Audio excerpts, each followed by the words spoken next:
उन्नीस 1999 में साबिक वजीर आजम मियां मोहम्मद नवाज शरीफ और उस वक्त के army chief general Parvez Musharraf के दरमियान कारगिल के मामले पर कुछ इख्तलाफात चल रहे थे। इन्हीं इख्तलाफात के बायस नवाज शरीफ ने जनरल मुशर्रफ को जबरी रिटायर करने और नए आर्मी चीफ जियाउद्दीन भट्ट को तैनात करने का फैसला कर लिया था।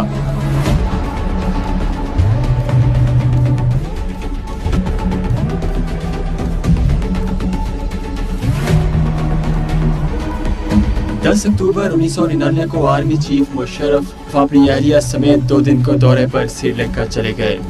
परवेज मुशर्रफ की मुल्क में गैर मौजूदगी पर वजीर आजम मियां नवाज शरीफ ने मुशर्रफ को जबरी रिटायरमेंट की नोटिफिकेशन पर दस्तखत किए, जिसके बाद मुशर्रफ की जबरी रिटायरमेंट और नए आर्मी चीफ जियाउद्दीन भट्ट की तैनाती की खबर शाम 5 बजे पीटीवी पर नशर कर दी गई। जनरल मुशर्रफ की जबरी रिटायरमेंट की खबर सुनकर आर्मी के हलकों में बेचैनी फैल गई, जबकि मुशर्रफ की फ्लाइट खबर नशर होने से पहले टेक ऑफ कर चुकी थी और मुशर्रफ को इस फैसले की इत्तला पहुंचाने का कोई जरिया मौजूद न था। मुशर्रफ के जहाज PK-805 ने 6:50 पर कराची लैंड करना था, लेकिन नवाज शरीफ ने DG civil aviation authority Aminullah Chaudhry को मुशर्रफ के जहाज को पाकिस्तान में लैंड करने से मना कर दिया और यही हुक्म उस वक्त PIA के चेयरमैन साबिक वजीर आजम शाहिद खकान अब्बासी को भी दिया गया। शाहिद खकान अब्बासी और अमीनुल्लाह चौधरी के साथ नवाज शरीफ ने IG सिंध को भी लैंडिंग रोकने के अहकाम जारी कर दिए। सिंध पुलिस ने वजीर आजम के अहकाम पर अमल दरामद करते हुए एयरपोर्ट पर फायर ब्रिगेड गाड़ियां खड़ी करके रनवे को खुला कर दिया ताकि तैयारा लैंड न कर सके।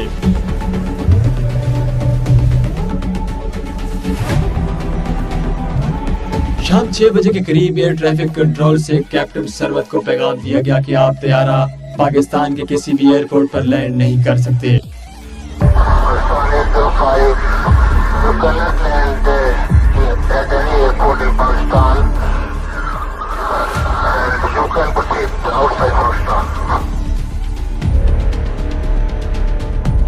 ये सुनकर परवेज मुशर्रफ के जहाज के कैप्टन काफी परेशान हो गए, क्योंकि जहाज में मुशर्रफ समेत 198 मुसाफिर सवार थे और जहाज में फ्यूल सिर्फ 30 से 35 मिनट की उड़ान का बाकी था।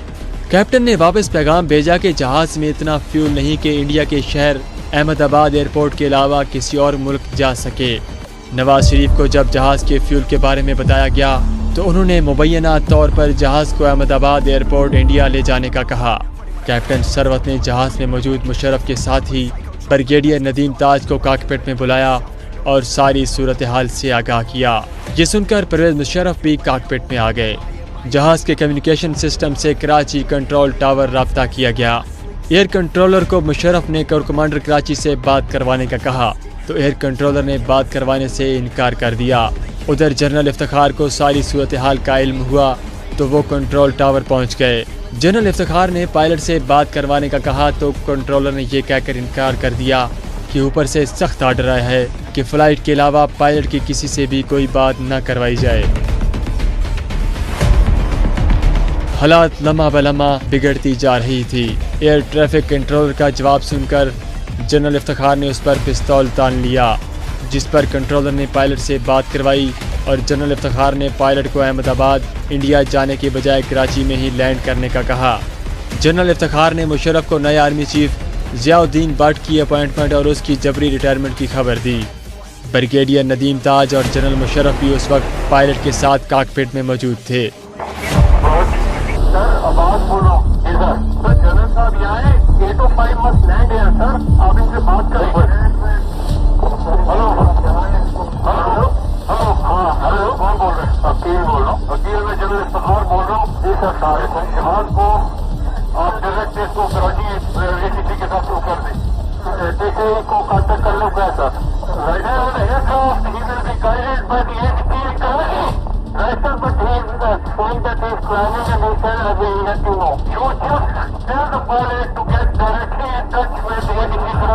जनरल मुशर्रफ ने 7:32 पर जनरल इफ्तिखार को यह आर्डर किया कि 111 ब्रिगेड के corps commander Rawalpindi lieutenant general Mahmood और जनरल अजीज, जो कि उस वक्त कोर कमांडर कराची थे, उनको कहें कि मुल्क पर टेक ओवर कर लिया जाए और किसी को भी मुल्क से बाहर न जाने दिया जाए।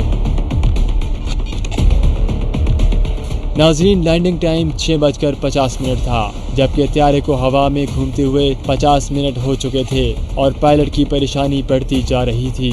आखिरकार फौज की मुदाखलत से 7:40 पर त्यारे को कराची एयरपोर्ट पर बहफाजत लैंड करवा लिया गया। जब त्यारे ने लैंड किया तो जहाज़ में सिर्फ 7 मिनट का फ्यूल बाकी था।